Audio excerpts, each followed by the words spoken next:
Fala galera, beleza? Professor Gusta de Biologia aqui, ó. E eu já tô com a nossa lousa digital preparada. Vamos passar aqui, ó.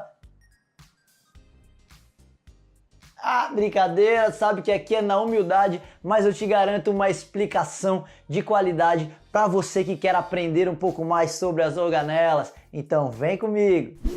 Galera, se tem um assunto que os vestibulares costumam abordar, isso não importa qualquer vestibular espalhado pelo Brasil e também o Enem, cai todo ano organelas.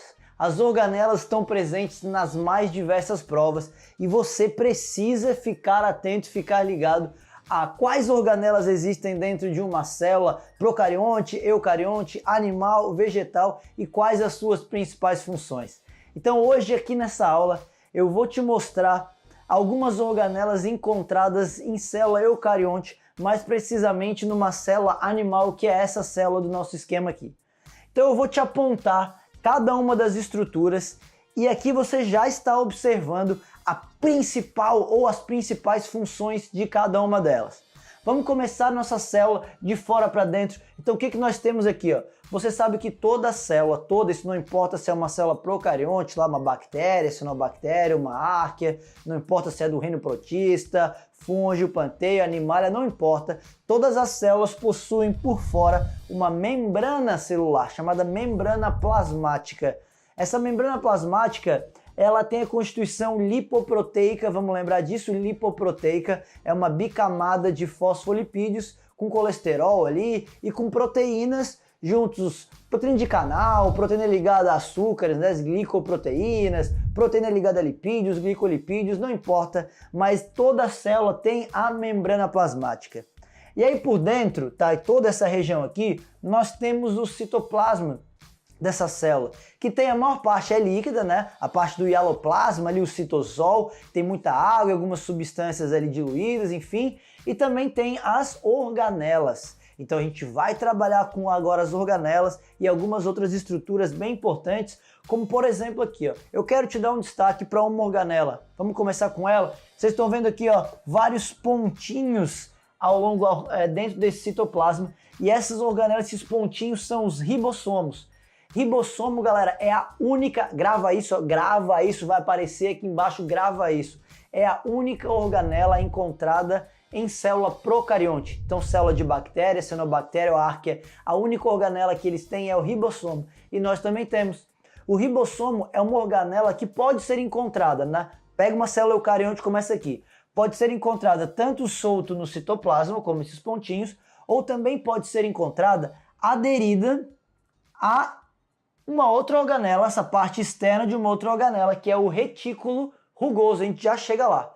Mas o ribossomo, o que ele serve? O ribossomo faz proteína, síntese de proteínas. Isso é muito importante, se liga, lembra dessa função aqui, síntese e produção de proteínas. Beleza? Galera, temos uma aula específica, própria, inteirinha, só sobre síntese de proteínas, e também tem paródia aqui no canal sobre síntese de proteína. Clica ali, ó, no link que vai aparecer para ti, nessa paródia de síntese de proteínas, que é um outro assunto bem importante. Continuando, nós temos aqui o lisossomo. Galera, não confunde lisossomo com ribossomo, tá? Lisossomo é essa organela, é uma bolsa cheia de enzimas digestivas. Para que serve uma enzima digestiva? Para digerir alguma coisa. Então o lisossomo é quem faz digestão intracelular. Quando a nossa célula precisa digerir algumas coisas, pode ser tanto coisa que vem de fora, uma heterofagia, né, uma fagocitose, enfim, vou digerir algo que veio de fora, quanto uma autofagia, digerir algo que é da própria célula. Então essa é a função do lisossomo, digestão intracelular. Lisossomo não vem de lise, de quebra, beleza? Agora olha só, ela, meu Deus do céu, a mitocôndria. Galera, a mitocôndria é muito importante. Também temos aqui no canal uma paródia que fala sobre o que acontece dentro da mitocôndria, que é respiração celular. Mas a mitocôndria, basicamente agora o que você precisa saber é que a mitocôndria é a fábrica de energia da tua célula. Ela é responsável pela síntese de ATP, produção de energia. Lembra que para isso ela vai quebrar a glicose e precisa do oxigênio. Mas então vamos lá, mitocôndria, síntese de ATP. Mitocôndria é uma organela diferentona, ela tem duas membranas, tem um DNA próprio, um DNA que é só dela, Porque tem uma teoria, que é a teoria endosimbionte, dá uma pesquisada aí, que diz que a mitocôndria, na verdade, ela era uma bactéria que foi fagocitada por uma célula eucarionte bem primitiva, e essa bactéria passou a viver ali dentro dessa célula, ajudando a célula na produção de algumas coisas e em troca também obtendo algumas coisas. Então isso criou uma simbiose, uma relação de mutualismo, e aí as duas passaram a se ajudar e assim estava estabelecida uma relação importante que deu origem à mitocôndria. Por isso que ela tem esse DNA que é só dela, é um DNA de bactéria, um DNA circular ali, diferente do DNA do núcleo da nossa célula. Beleza? Muito importante. Falando em núcleo, vocês não estão vendo apontados aqui o nome, mas nós temos, como isso é uma célula eucarionte, temos o núcleo, então o material genético estaria aqui dentro. Por fora temos a carioteca, que é a membrana nuclear, e aqui esse ponto mais escuro, nós temos o nucleolo. O nucleolo é uma região que é responsável pela produção dos ribossomos. Ali contém RNA ribossomal, então bem importante essa região chamada de nucleolo. Mas seguindo aqui, galera, vocês estão vendo que nessa célula tem alguns rabiscos em verde passando, trançando de um lado para o outro.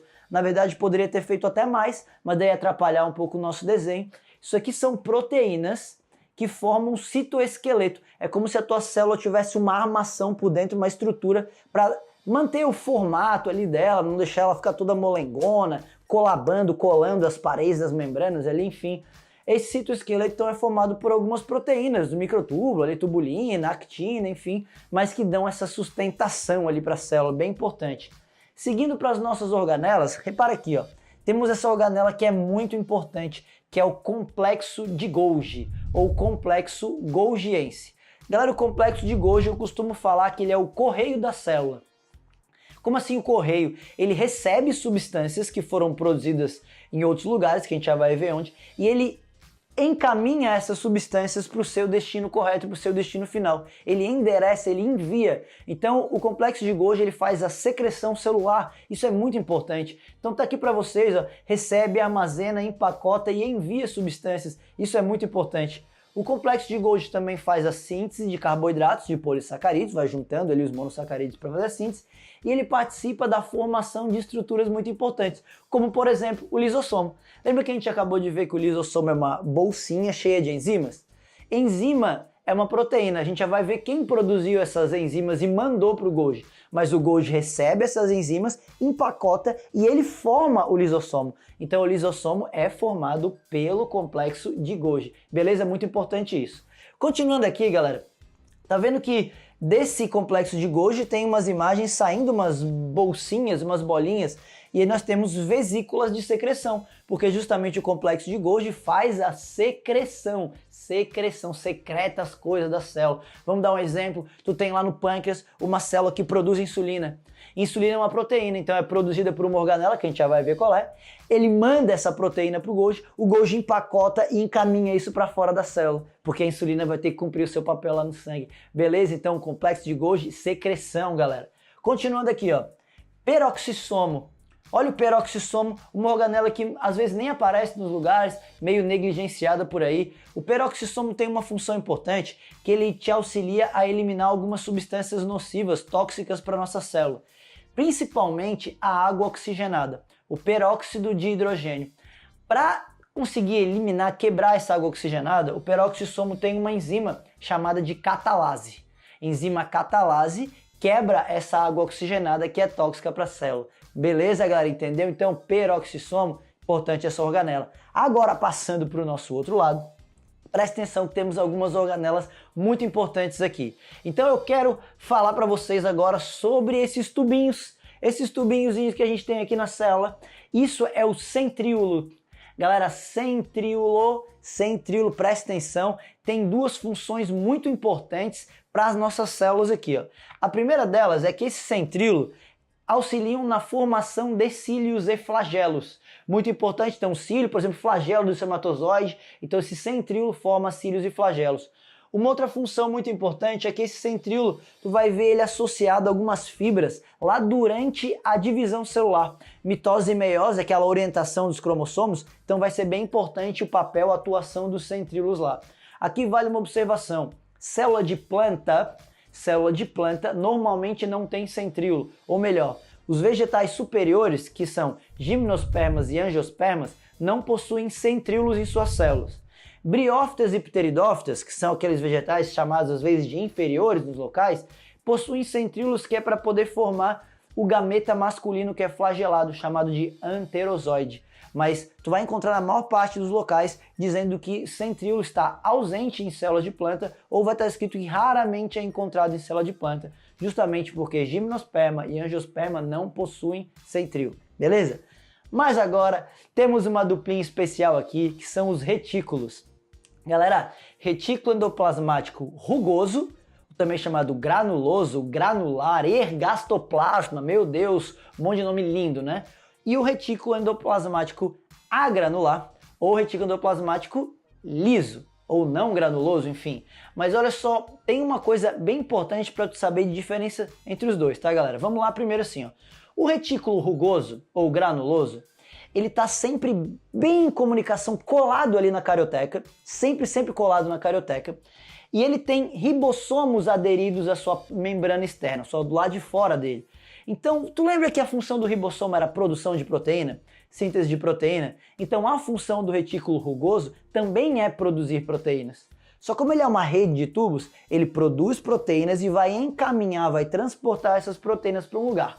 Que lugar é esse? Que lugar é esse? Complexo Golgiense. Então ele produz suas proteínas, manda para o Golgi, porque o Golgi é que vai direcionar para o seu local correto, beleza? Retículo rugoso, então, produz proteínas. Aquelas proteínas que precisam sair da célula, ou aquelas proteínas que precisam ser enviadas para a membrana, ou ainda enzimas que formam o lisossomo e tudo mais. Tudo certinho aqui? Então, o retículo rugoso, ele possui ribossomos, por isso produz proteínas. Já o retículo liso, ele não possui ribossomos grudados na sua parede e por isso ele não produz proteína. Então, tu vai lembrar que o retículo liso, fala comigo aí, ó, liso, produz o quê? Lipídio. Repete comigo, repete, eu tô vendo aqui, ó, o retículo liso produz lipídio. Aí tu vai lembrar disso, vai ficar fácil. Então, o retículo liso, além de produzir lipídios, fazer a síntese de lipídios, o retículo liso também é responsável por eliminar substâncias tóxicas de dentro da tua célula. Então presta atenção que essa função é importante, já caiu até no Enem essa função. Então vamos dar um exemplo. Lá no fígado, os teus hepatócitos, que são as células do fígado, eles possuem muito retículo liso. Porque tu sabe que o fígado é responsável por eliminar algumas substâncias tóxicas que a gente ingere de medicamentos e o álcool, por exemplo. Então o retículo liso, ele auxilia na eliminação dessas substâncias, como por exemplo o álcool. Então muito importante, duas funçõezinhas, síntese de lipídio, vamos lembrar, quando ele produz esses lipídios, ele envia para onde? Complexo de Golgi, que vai receber tudo aquilo ali e também ajuda a eliminar substâncias tóxicas da célula, essa é a funçãozinha do retículo liso. Galera, agora vem comigo porque a gente está diante de uma célula animal. Uma célula animal que possui essas organelas, essas são as principais organelas que você precisa saber e as funções delas, caso caia uma questão sobre organela em célula animal. Mas eu quero agora, nessa imagem mesmo, só que tu fique atento, o que a gente encontra aqui que não encontra em célula de bactéria, por exemplo? Galera, na boa, em célula de bactéria, a única coisa que tem aqui, ó, membrana plasmática, o citoplasma ali, tu vai ter em célula de bactéria, o ribossomo, esse soltinho aqui, tu também tem em célula procarionte, e o material genético, DNA, RNA, sem ter carioteca, porque célula procarionte não tem núcleo. Se tu comparar isso aqui com uma célula de planta, que vai ter complexo de Golgi também, mitocôndria, retículo liso, rugoso, vai ter isso aqui. Mas em célula de planta, o que nós não encontraríamos numa célula de planta, assim, não tem célula de planta? O lisossomo, tá? O lisossomo, ele é dito que só tem célula animal, apesar de que em célula de planta, lá no embriãozinho tem algo muito parecido ali, o vacúolo o vacúolo que a planta tem, né, ele também pode acumular essa função de digerir algumas coisas, então isso é bem importante. O vacúolo, que é bem grandão lá na célula de planta. Na célula animal não tem esse vacúolo bem grandão. Alguns tipos de células animais, tipo adipócitos, célula de gordura, até tem vacúolo para armazenar ali os lipídios, mas o vacúolo grandão, assim, ocupando boa parte do citoplasma, isso é de célula de planta. Lá nas plantas também nós temos uma organela bem importante, que é o cloroplasto, sabe disso? O cloroplasto que faz a fotossíntese e tudo mais. Só que presta atenção numa coisa. Aqui, galera, mitocôndria. Sabe qual é um erro bem comum? Tem um erro muito comum nas questões que tem gente que acha que células animais têm mitocôndria e as de planta têm cloroplasto. Tá certo isso? Claro que tá. Mas aí tem gente que acha que a função dessas organelas é equivalente nessas duas células. Claro que não, galera. A célula de planta também tem mitocôndria. Também tem. Lembra o que a mitocôndria faz? Quebra a glicose para produzir ATP, que é quem vai fornecer energia para as reações químicas. O que o cloroplasto faz? Fotossíntese, que é a produção de glicose. A planta, então, ela tem uma vantagem, porque o cloroplasto dela produz a glicose e fornece para a mitocôndria poder quebrar. No nosso caso, a gente não tem quem produza glicose dentro da nossa célula. Então a gente tem que comer, a gente tem que ingerir a glicose, mandar para a mitocôndria para ela poder quebrar. Então célula animal só tem mitocôndria, não tem cloroplasto. Célula de planta tem os dois, fica ligado nisso, que as questões costumam perguntar. Galera, você sabe, para quem não viu ainda, eu tenho aqui no canal uma paródia sobre organelas. Uma paródia que dá uma resumida nisso tudo e ainda tem um resuminho lá no quadro bem rapidinho. Então assim, ó, com essa minha explicação rápida, tá? Uma aula rápida aqui, só pegando os principais pontos das organelas e com a paródia de organelas ali, se tu conseguir lembrar dessa paródia, você já consegue responder basicamente todas as questões de organelas. Testa aí, vê a aula ou a paródia e vai atrás de questões sobre organelas para tu ver do que eu tô falando. Beleza, galera? Vale lembrar uma coisa, algumas questões tipo Enem, elas não cobram uma decoreba direta. Ela faz tu pensar um pouquinho. Vamos dar um exemplo assim, ó, célula do músculo. Que organela aqui tu acha que a célula do músculo tem que ter em grande quantidade? Daí só tu pensa comigo, cara, pensa comigo. Célula do músculo deve gastar muita energia. Claro, porque contração muscular, para contrair, para relaxar, tu gasta muito ATP, gasta muita energia. Então vamos pensar aqui. Que organela produz muito ATP? Mitocôndria. Então, óbvio que uma célula do músculo vai ter muita mitocôndria. Agora, vamos dar um outro exemplo. Uma célula que secrete proteína. Vamos dar o nosso exemplo de novo da célula do pâncreas que produz insulina. Insulina é uma proteína, é um hormônio, uma proteína, e aquilo vai ser enviado para fora da célula. Se essa célula produz muita proteína, que organela tem que ter? Retículo rugoso. Mas tem que ter mais, porque se eu produzo essa proteína e essa proteína tem que ser enviada para fora da célula, significa que eu pego essa proteína, retículo rugoso é quem produz, mando lá para o complexo golgiense, mando lá para o Golgi pega essa proteína e encaminha, secreta, direciona. Então essas questões são muito do Enem, de te dar algumas células, alguma linhagem e falar assim, ó, selecione dessas linhagens qual é aquela dessas células, qual é aquela que produza mais proteína. E aí tu vai ter que olhar qual que tem mais retículo rugoso.